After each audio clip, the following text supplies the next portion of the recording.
ధనుస్సుని పూజిస్తాం, ధనుస్సుకి అభిషేకం చేస్తాం. బంగారపు ధనుస్సు నేనే చేయించా. బోడు ఆ బంగారం ఎక్కడి నుంచి వచ్చిందో చెప్పడం, ఇన్కమ్ ట్యాక్స్ కట్టలేదు ఆ విషయం చెప్పడు. ఇక్కడ రామాలయంలో ధనుస్సు నేనే, ఎవడు చేయించమన్నా నేను?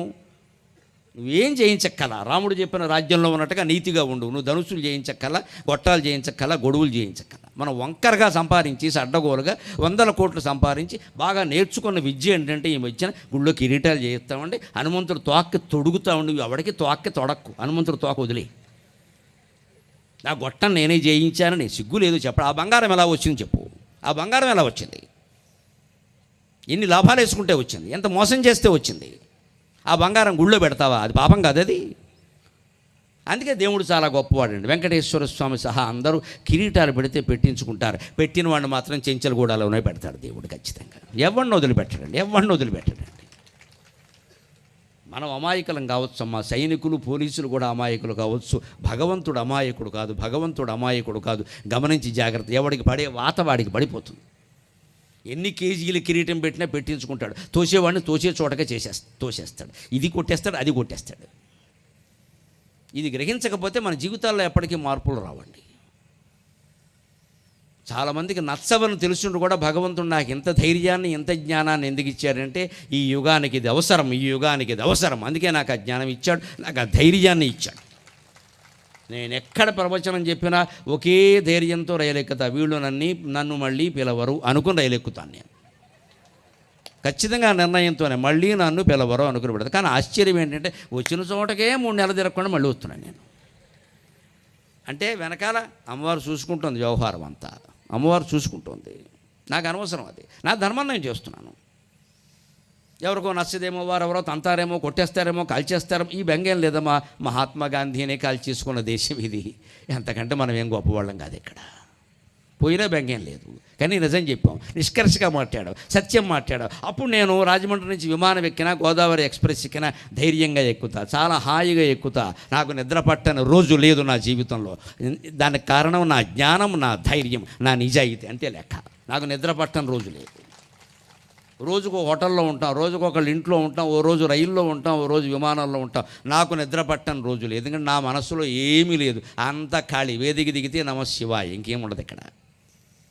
ఏం మాట్లాడాను, దీని పరిణామాలు మాట్లాడింది అమ్మవారు, నాకు సంబంధం లేదు. నేను కేవలం మౌత్ పీస్. నాకు ఈ మైక్ మౌత్ పీస్ అయితే అమ్మవారికి నేను మౌత్ పీస్. మాట్లాడింది ఆవిడ చూసుకుంటుంది. నేను మాట్లాడవలసిందే మాట్లాడుతున్నా. ఇవాళ ఏ సభ జరిగినా రక్షణ కల్పించాలంటే పోలీసు వారు రావాలా వద్దా? వారు చెప్పినట్టు మనం వినాలా వద్దా? కుట్టే పరిస్థితి ఎందుకు తెచ్చుకుంటున్నాము? ఏదైనా ప్రమాదం జరిగితే వెంటనే రావాల్సింది వాళ్ళే కదండి. కర్తవ్యం. దారి ప్రమాదమైనచో దూసిన బాణమట్లు పడి దోషము కనుకొని సేవ చేస్తారు. వెంటనే వస్తారు, అక్కడ ఉంటారు, అదేమిటో కనుక్కుంటారు, చేయవలసింది చేస్తారు. ఆ మృతదేహం అయితే ఎవరికి చేర్చాలో వారికి చేరుస్తారు. లేకపోతే జేబులన్నీ వెతికి డైరీలు తీస్తారు, పర్సులు తీస్తారు. ఎలాగో అలా వాడు ఫోన్ నెంబరు, ఆధార్ కార్డు ఏదో ఒకటి తెలుసుకుని బంధువులకు తెలియజేద్దాం. ఎందుకంటే మరి ఆ చివరి చూపైనా దక్కాలి కదా భార్యకి, పిల్లలకి. కనీసం చివరి చూపైనా దక్కాలి కదా. ఆ ప్రయత్నం చేద్దాం. ఆయన అవసరమైతే శవాన్ని మోసుకెడతారండి భుజాల మీద. సామాన్యమైన సేవ అది. అంతేకాదమ్మా, తుఫాన్లు, వరదలు, మనకి దివిసీమ తుఫాన్ దగ్గర నుంచి 96లో కోనసీమ తుఫాన్ దగ్గర నుంచి ఎంతమంది రక్షక భటులు ఎంత సేవ చేశారండి. జాతికి సహాయమనర్తృ ఆయాసము సైచి. ఎన్ని రోజులు ఎంత డ్యూటీలు పెంచేసినా సరే, 8 గంటల డ్యూటీని 24 గంటలు చేసేసినా సరే, దేశం కోసం చేస్తున్నాం అని చెయ్యాలండి. జీతం కోసం చేస్తే అలా చేయలేరమ్మా, దేశం కోసం చేసిన నాడే చేయగలరు. అటువంటి సైనికులకి, అటువంటి రక్షక భటులకి సంపూర్ణమైన సహకారాన్ని అందించి, రక్షక భటుల ఆజ్ఞ అంటే రామచంద్రుని ఆజ్ఞ అని మనం భావించి నీతిగా, పద్ధతిగా మన ప్రయాణాలు, మన ప్రసారాలు అన్నీ ఉంటే దేశమంతా బాగుంటుందండి. పెద్ద విషయం. ఎన్నో మార్పులు చేసినా పనికిరాదు, కష్టమే. అంటే మొత్తం శాశ్వతంగా దాన్ని నాశనం చేసుకుంటున్నాం. మనకి డబ్బు రావడం ప్రధానంగా భావిస్తున్నాం తప్పితే దేశమంతా బాగుండడం అనేది ప్రధానం కాదు మనకి. ఇప్పుడు ఆ పైగా ఆదాయం కూడా ఎలా వస్తుంది? ముందే అడ్వాన్స్ పట్టుకొచ్చి ఇచ్చేస్తారు. మనం చెరువు దగ్గర కూడా మనం వెళ్ళక్కర్లేదు, డబ్బులు ఇచ్చేస్తున్నారుగా. డబ్బులు బాగా ఇచ్చేసి ఇంట్లో ఖాళీగా కూర్చున్న తర్వాత ఏమవుతుంది? ఖాళీగా ఏం కూర్చుంటాం, 3 ముక్కలాటేద్దాం. 3 ముక్కలాట ఒట్టినేస్తే బాగుంటుంది, మరి పక్కన ఏమైనా ముక్క ఉండాలి అని ముక్క మొదలెట్టాం. ఆ పక్కన సీసా మొదలెట్టాం. అక్కడి నుంచి లేనిపోని వ్యసనాలన్నీ వచ్చాయి. వెనకడికి ఓ పెళ్లి కొడుకు పెళ్లి చూపులకు వెళ్ళేట. పెళ్లి చూపుల్లో టిఫిన్ అది పెట్టే కాఫీ ఇచ్చారట. మామూలుగా ఇస్తారు కదా, కాఫీ తాగాక ఒక్కపొడి వేసుకుంటారు కదా, అందుకని ఒక్కపొడి అక్కడ పెట్టారట. ఈయన వేసుకునే రకం కాదు, ఒక్కపొడి పోసుకునే రకం. అందుకని ఇలా గుప్పిడితో తీసి అలా పోసుకున్నట్ట పెళ్ళికొడుకు. అత్తగారు కొంచెం కంగారైంది, ఇది ఇంత ఒక్కపొడి తినేస్తున్నాడు ఈయన, ఒక్కపొడికే ఇంక ఈవేళ పెళ్లి కొడుకుని చూస్తే ఏమనుకునేది ఆవిడ, పల్లెల్లోంచి ఒక్కపొడి ఇలా పోసుకొని ఏదో శనగపప్పు పోసుకున్నట్టు అక్కడికి అంటే బాగుంటుందని అప్పటికే అత్తగారు అందుట వచ్చిన వాళ్ళతోటి ఆ అబ్బాయికి కొంచెం ఒక్కపొడి ఎక్కువ అలవాటేమో అందుట. ఆ పక్కనే తల్లిదండ్రి పెడితే పర్వాలేదు, మేనమామ కొడుకు ఒకడు వచ్చాడు. అలాంటి వాళ్ళని ఎప్పుడు కూడా తీసుకెళ్ళకూడదు, ఎందుకంటే వాడి పిల్లని చేసుకుందాం అనుకుంటాడు వాడు. ఎప్పుడు పెళ్లి చూపుల్లో ఎప్పుడు కూడా పెళ్లి కూతురుని చూపించాలి కానీ పెళ్లి కూతురు చెల్లెల్ని పక్కన పెట్టకూడదమ్మా, ప్రమాదం. ఈ వచ్చిన సన్నాసి దాన్ని చేసుకుంటానంటాడు.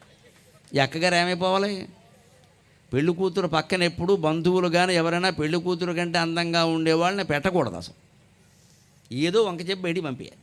ఉంటే ఆ అమ్మాయి ఎవరో, అమ్మాయి కూడా ఆ ఫిగర్ ఎవరు, ఫిగర్ అంటాడు వీడు, ఫిగర్ అంటాడు, తర్వాత షుగర్ అవుతుంది వీడికి. అసలు దేనికోసం వచ్చావు? ఫలానా అమ్మాయిని పెళ్లి చేసుకుందాం వచ్చావు, నువ్వు చూసుకో, నీకు నచ్చితే చేసుకో, లేకపోతే వెళ్ళిపో. ఆ అమ్మాయి ఎవరు, ఈ అమ్మాయి ఎవరు, ఈ ఎంక్వైరీ ఏంటండి? నీకు నచ్చడం ఒకటే లెక్క. అందుకే చేయకూడదు. మేనమామ కొడుకు ఎవడో వచ్చాడండి, మేనమామ కూడా వస్తారు కదా, ఆయన ఏదో పిల్లనిద్దాం అనుకుంటే కుదరట్లా. అందుకని వాడు వెంటనే ఏమన్నా అబ్బాయి కొంచెం ఒక్కపొడి ఎక్కువ వేసుకుంటాడేమో అంటే పక్క నుంచి తండ్రికి చెప్పాలి, అస్తమానం వేసుకోండి, ఎప్పుడైనా సిగరెట్ కాల్చినప్పుడే వేసుకుంటాడు అన్నట్టు. అయిపోయి ఓహో అది ఒకటి ఉందన్నమాట. ఇప్పుడు అంటే కొంచెం సిగరెట్లు కూడా ఉన్నాయా అండి అంటే, అబ్బాయి లేదేమో, మావాడు ఎప్పుడు సిగరెట్ కాల్చి మామూలు కాల్చున్నాడు, ఇప్పుడు సీసా పుచ్చుకున్నప్పుడు కాలుస్తాడు, బాగుండదు కదా. ఇంక లేనిది ఏమిటి మరి? ఒక్కపొడి వల్ల సిగరెట్ బయటపడింది, సిగరెట్ వల్ల మందు బయటపడి ఇంకెన్ని ఉన్నాయో. ఇలా ఒక వ్యసనం మరొక వ్యసనానికి పురికొల్పుతుందండి మనం జాగ్రత్త పడకపోతే. ఒక్కపొడి వేసుకోవాలి కానీ పోసుకోకూడదు, నెయ్యి వేసుకోవాలి కానీ పోసుకోకూడదు. ప్రతి కూరలో, పప్పులో, పులుసులో అన్నిట్లో నెయ్యి వేసుకోవచ్చు, ఓ చుక్క, ఒక గరిట్లో సగం, అంతేగాని గిన్నెత్తి పోసుకుంటే అలాగని అసలు మానేయడం కూడా తప్పేనమ్మా. ఇవాళ విద్యార్థులు చాలామంది పాలు, పెరుగు, వెన్న, నెయ్యి తినడంలా. అందుకే మొహమాటం లేకుండా చెబుతున్నా, పాలు, పెరుగు, వెన్న, నెయ్యి తింటేనే జ్ఞాపక శక్తి బాగుంటుంది. పూర్వం బ్రాహ్మణులు కొన్ని వేల పంక్తులు ఉండే వేదాలని 1000 ఏళ్ళు పుస్తకాలు లేకుండా ధారణ చేశారు అంటే మా మొత్తం జ్ఞాపక శక్తి రహస్యం పప్పు, నెయ్యి. జిందాబాద్.